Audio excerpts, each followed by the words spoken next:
Hallo, ich bin die Angelika. Ich bin Beraterin, Trainerin und Coach.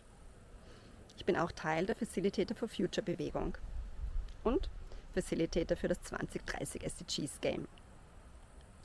Das Spiel durfte ich zuerst online kennenlernen und habe dann meiner Kollegin, sobald ich gehört habe, es gibt wieder Trainings in Europa, gesagt, da müssen wir hin. Dieses Spiel schafft es gleichzeitig unterhaltsam zu sein und erlebbar zu machen, wie wichtig soziale und ökologische Nachhaltigkeit ist, wie wichtig es ist, zusammenzuarbeiten, sich seiner Ziele bewusst zu sein und diese auch zu kommunizieren. Es zeigt wirklich, dass jede Aktion zählt. Und wir haben jetzt die Möglichkeit, von 12. bis 14. November ein Training in Wien mitzuorganisieren, mit den Spieleerfindern von Imacoco Labo. Darauf freue ich mich schon wahnsinnig.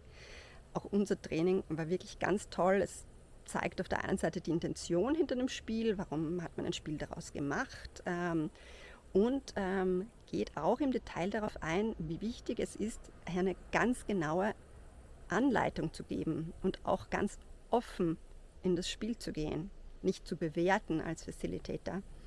All das wird im Training ganz toll herübergebracht, denn das Spiel kann nur von zertifizierten Moderatoren und Moderatorinnen angeleitet werden.